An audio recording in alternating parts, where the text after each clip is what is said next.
What is up, guys? Insente here, and you all know what's happened. Everyone knows that we have just lived. We have lived in the over 2,000 year existence of Go. Our lives not only coincided with one of the coolest mangas and animes of all time, Akara no Go, but it also coincided with a literal real life representation of one of the coolest scenes from that manga slash anime, where an unknown, really good player destroys every professional. First of all, let's just all take a moment to realize how not likely it is that we were alive during this time of this game, when literally everything is just being challenged. Every school of thought is being challenged all at once because of AI. But that we have the pleasure of living through a real life anime, and I think that's brilliant. And so I've been taking a look at these games as well, and people have been asking me to do a video, and I figured should probably hop on the AlphaGo bandwagon while people are still interested, lest I lose out on a brilliant opportunity to teach everyone and learn some stuff from the AI. A lot of people have done some really great analysis, and I don't want to try to do full game reviews because I think that everyone else already has that covered. Everyone's got that covered great, and they're much better than me, so I don't think I can contribute that much to a game review. However, one thing that I have noticed that can help us, the weaker of the players, the new dons, or the low SDKs, or the high SDKs, is challenging your instinctual habits, like your instinctual moves. If you're faced with a situation, what is your first instinct? You'll find that, well, if you're like me, you'll find that your first instinct is like completely off the mark. And by retraining our instincts to look for the places that we should be going, we can probably get better. Even if we can't read as strongly, we will have better direction and better sense of the flow of the game. The subject I want to go through with this video is how to get your stones to dance. When I was watching or going through these AlphaGo games, master games, it sort of looked like this video clip.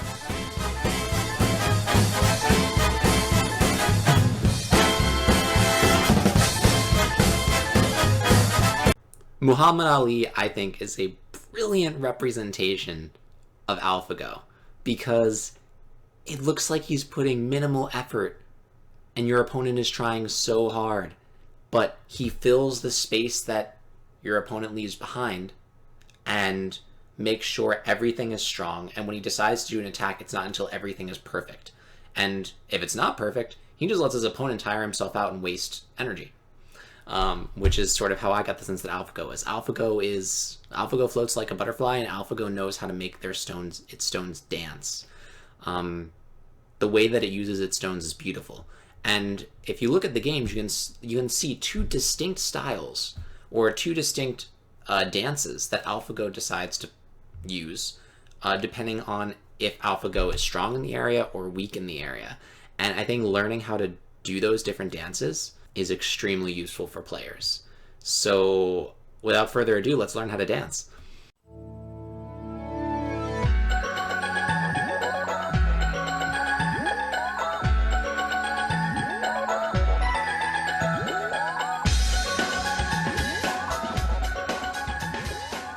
Alright, so let's start with Master versus one of my fave pros, Ghoulie.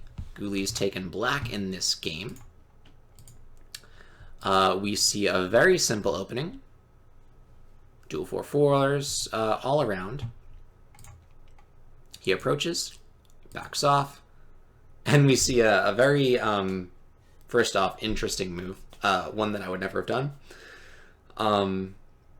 A shoulder hit on this line. Now, maybe some 6 or 7 nons know what this move means. I'm not going to pretend like I do. What I do know is that pushing from behind is generally a violation of Go principles, right? White is kept low, black is developing the outside, and white doesn't really get clear benefit other than an extra like 4 points of territory. I would imagine that that's not the right thing to do. As for what to do, I wouldn't actually know. this would be my instinct. And maybe because this was the only thing that I would be able to read, that is what I would play, because I don't want to take a risk. But we see AlphaGo starting the first dance, right? It's not going to ignore this move, but its corner is very strong. And one of the themes that I'm going to need you to look out for in this video is groups before points. Always. Never anything different. It is groups before points, not the other way around.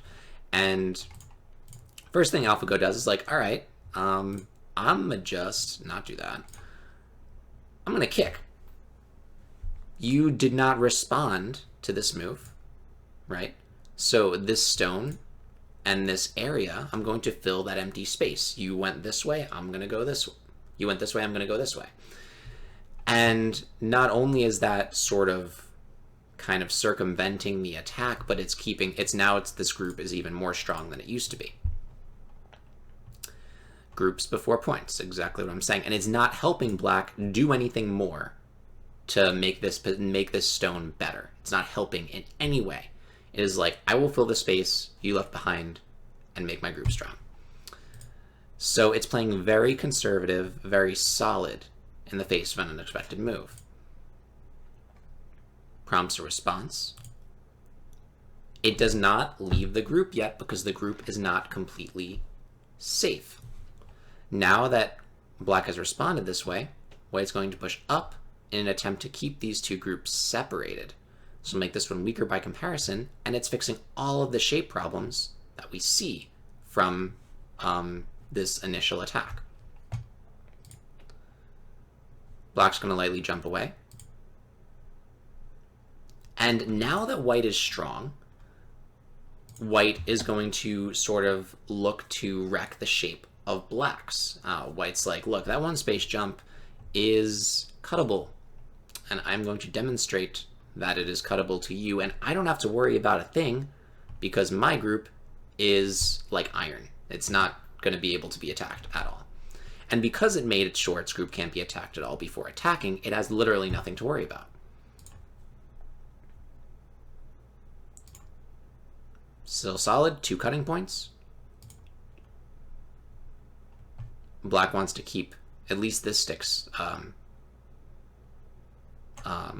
from being disconnected. Now here's an interesting thing, right? Is like which one to Atari. I would pick this one. I'll tell you why I would pick this one. I would be like, wait, if I go here, white's going to do this. I'm going to have to go up, and then what am I going to do with these stones?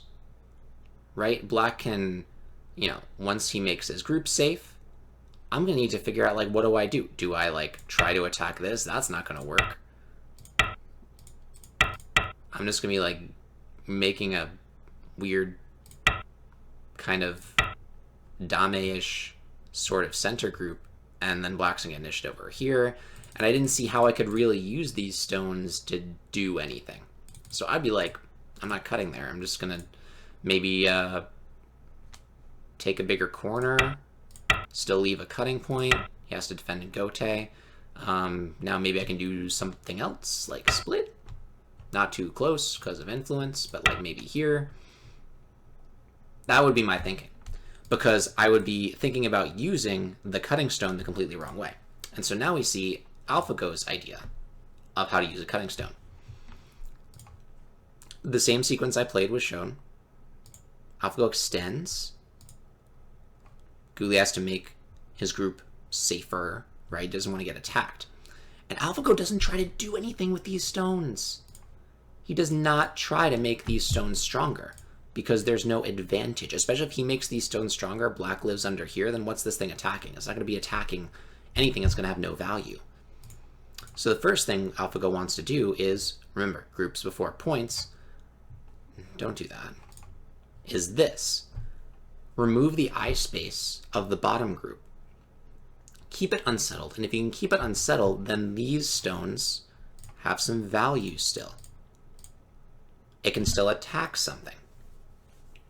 Because this is not a Gote exchange, right? We would not want to see, white play some sort of splitting move. The bottom is growing insanely. This is under attack. This will be split So not only is this a really strong attack, but it's a solid attack. We can see that it can easily link up to its allies. Guli attempts to change directions. Now here's another really interesting point.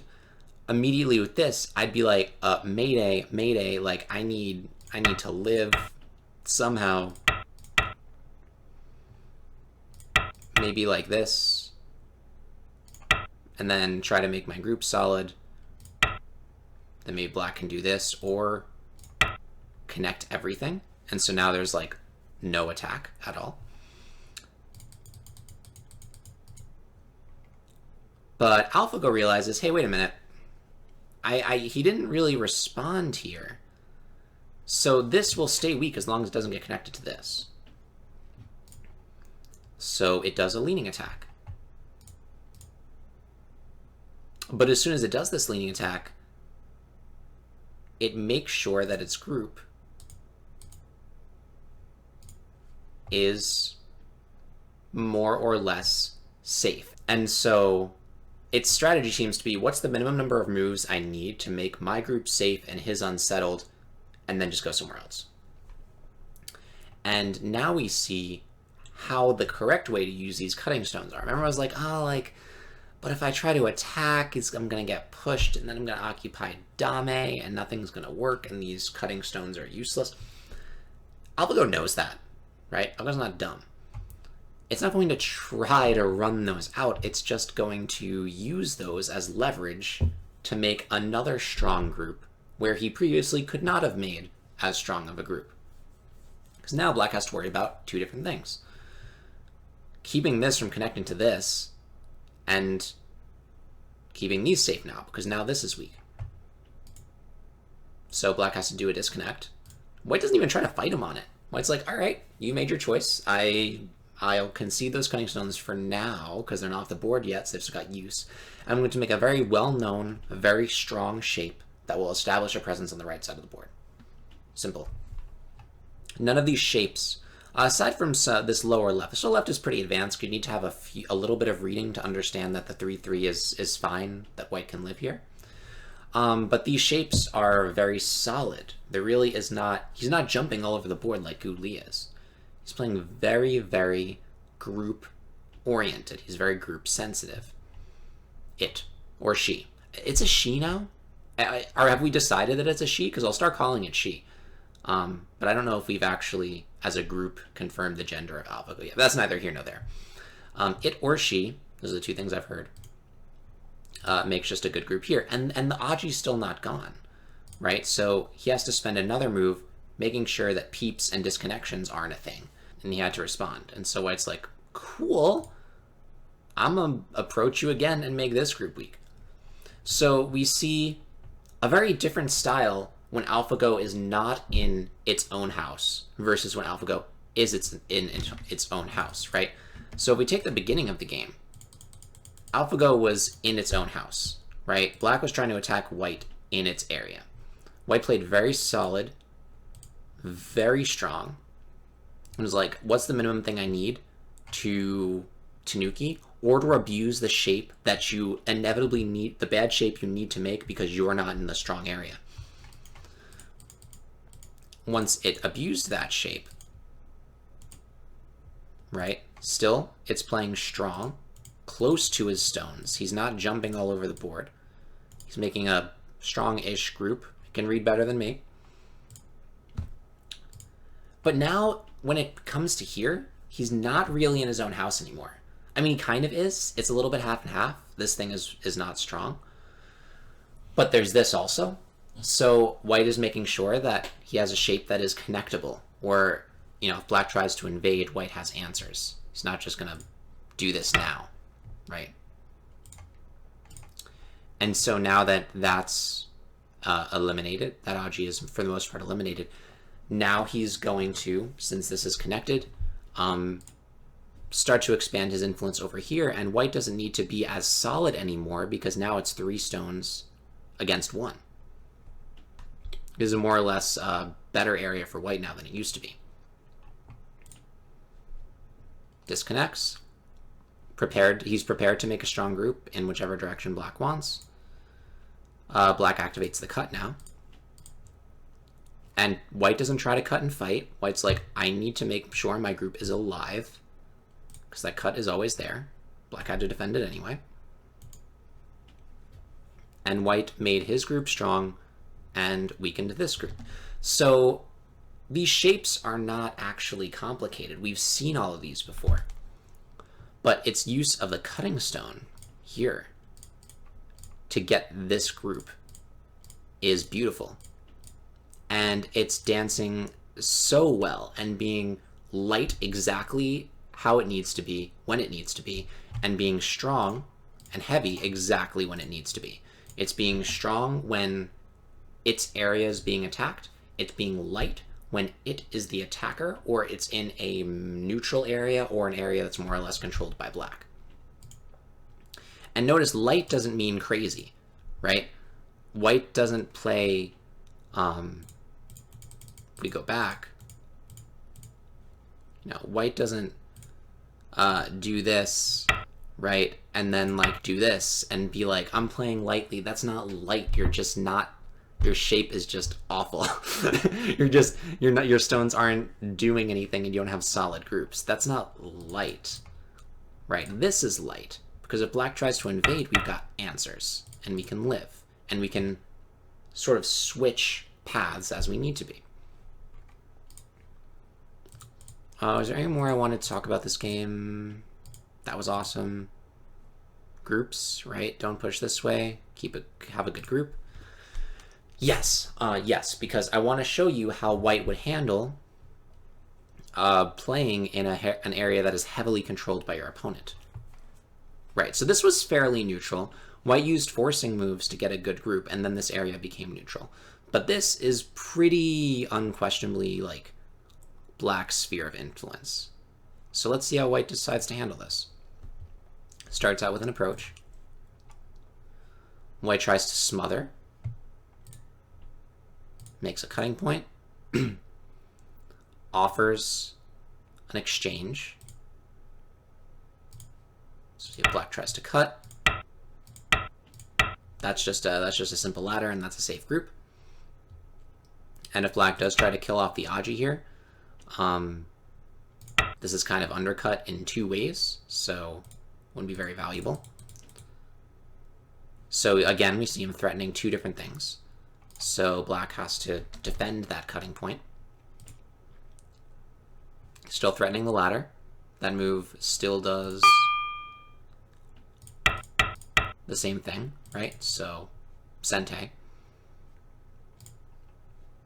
One more time. And now white switches directions and goes to the path of least resistance. So white has forcing moves, and it's using the threats, and it's using multiple threats to end up in a situation where it's fine no matter what happens. This cut's still a thing. He has to defend that cut. Now white actually gets to swallow the stone. So it's a beautiful sort of sabaki, and it's not the sort of sabaki where they're playing lightly, because this was a very actual solid kind of dance that it was doing, but it was threatening to go multiple ways at once, because this was actually a pretty open area, right? It's black's sphere of influence, but it's not so tightly controlled that white can't do anything here. So this is a really cool shape to learn. Try to get smothered. Think about how you can break this connection and what sort of forcing moves you can get. And this is awesome. And the sacrifice is even cooler, because white's like, I started out with one stone versus like 2 or 3. I'm not going to get everything that I want.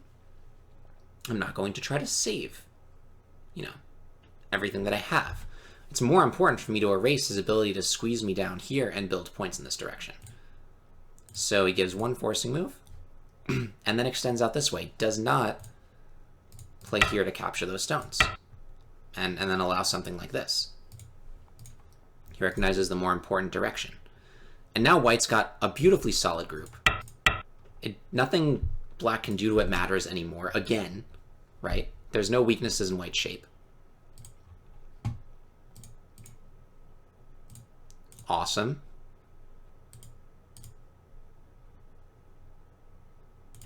Black pushes, white just makes solid shape, and then defends this group here. And everything white has done is groups first, points later. It does not try to steal a bunch of points from black, try to destroy the development of everything black's trying to do and make multiple weak groups, right? It's like, let's just make let's make a strong group here, make a strong group here, make a strong group here, and then abuse your weaknesses until you roll over and die. So it was great. From here, white's pretty much leading, especially when you consider how open this area is. So I'm going to move on to another game. Guli is a fairly solid player too. Not as aggressive as Kaja, right? So there were some cool things in Kaja's game that I wanted to go through. So let me pull that up. All right, this game against Kaja is something I think we can learn a lot on how to treat single stones versus not single stones. So we talk about weak groups, and I think a lot of players incorrectly think that a single stone is a weak group. It doesn't become a group until there's more than one stone. If it's one stone, it's not a group. You can sacrifice it. You can use the Aji that it gives you. It's an extremely flexible concept, having just a single stone. So that's kind of what we see here. So again, AlphaGo's white. Decides to Tanuki and take black's enclosure over here. Pincers this stone, but again, it is a single stone. So white's going to counter pincer, which you can sort of see the logic of, right? Mutual destruction. You know, it's not going to try to defend black's attack when you can also do basically the same thing to one of black's stones, right? It's almost like a Miai mirror go kind of thing. So like you pincer me, I pincer you. Black strengthens his group and threatens this. And so white does not ignore this. White's like, okay, fine, let's make this group strong, then I can do what I want.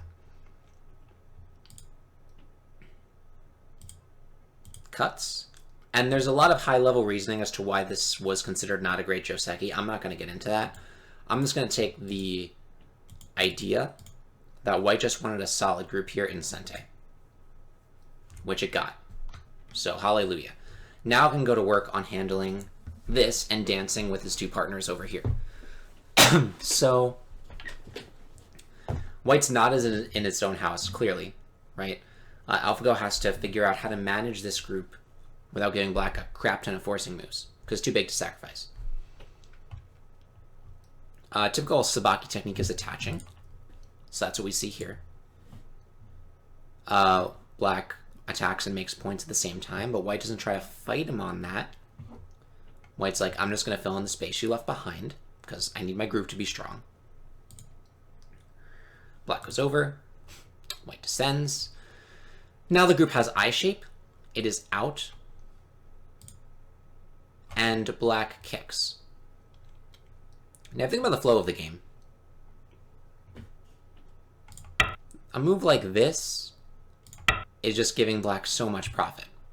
So the question is, can white handle a black attack over here? This move really surprised me. This was an extremely surprising move, because it feels like this is a weak group. I think everyone would agree that this feels like a weak group. So, is white not at all scared of what could happen here? I think the logic to this is it's weak, but it takes more than one move to kill. If white gets a double approach in and harasses the crap out of this one, white might be able to get a situation where it has eliminated the ability for black to use the influence it's trying to get from attacking, making this attack sort of inefficient. If it manages to kill this, it will waste so many moves trying to kill it that white will get equal or greater compensation somewhere else. And if it fails to take Sente, white can get eye shape.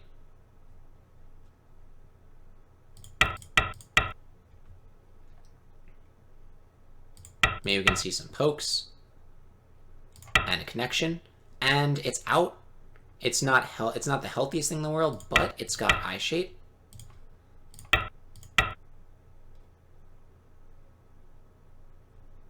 Right?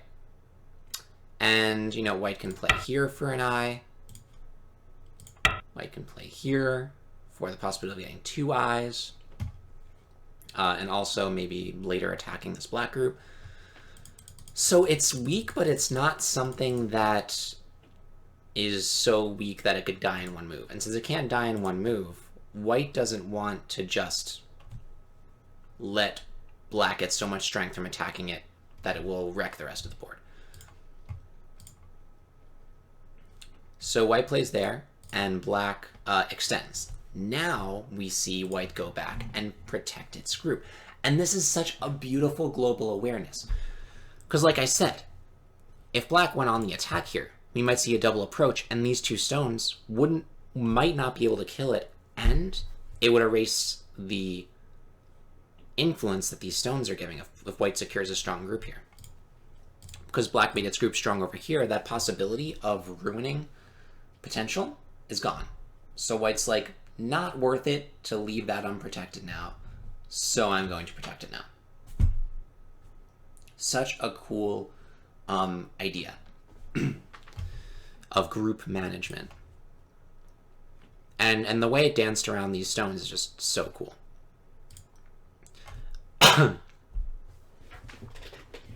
The ignore also is awesome, acknowledging the fact that these 3 stones aren't alive yet. They don't have any shape. And we see another Tanuki. Again, remember, single stones are not groups. These are not single stones. These are 3 stones. This is a group.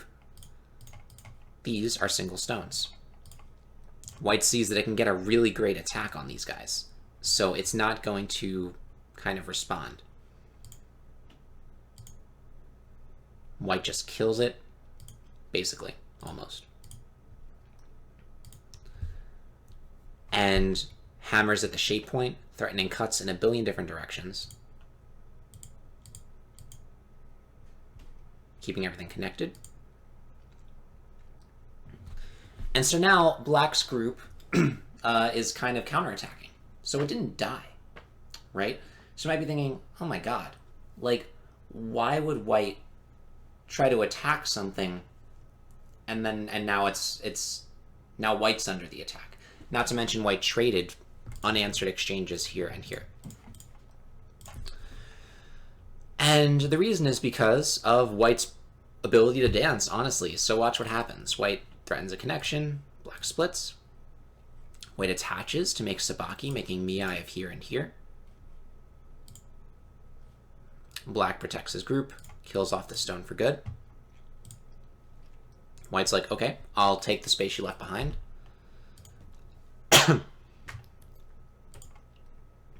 One poke, Atari, and a live group.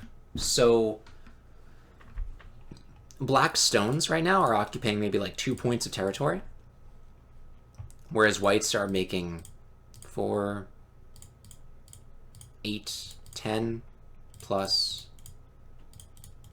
another 8. So it's like 18 points to 2. So it's like a 16-point local advantage for white. That almost makes up for the entire corner, right? So white's Sabaki was able to make a strong group as quickly as possible and just move on with its life. Now white starts to strengthen this stone. Pincers. Haley did a great video on this, so I'm not going to get into the nitty-gritty details of Fuseki and direction because she already did that. I'm just looking at groups.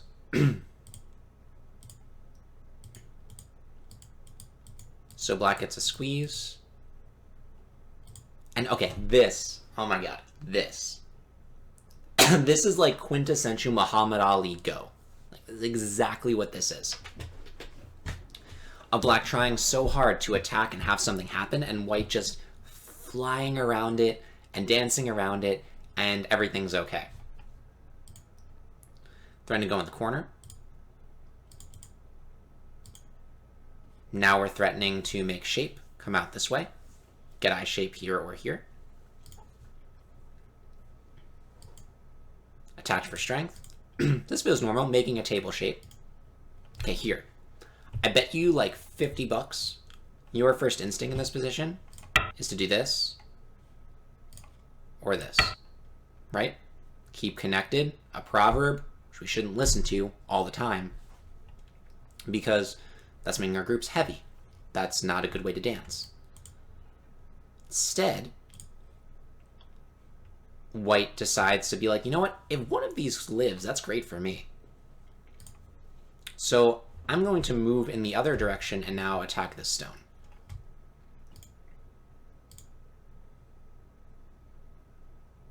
Keeping separated. Threatening to capture. Atari. Atari. Threatening to squeeze.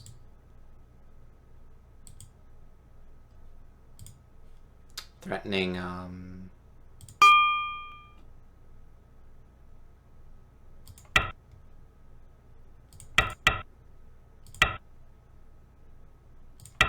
probably something like this.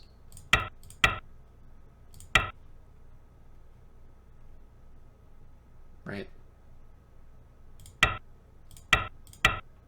I can just like be alive. Probably a crude way of doing it, but so that's the threat.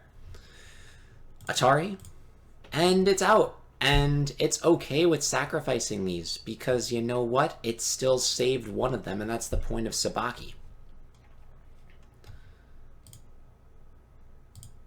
Not to mention there's still a plethora of weaknesses. And now not only did white get to take one out, but it took it out in a way that now it has access to the center, which will eliminate everything black was trying to do.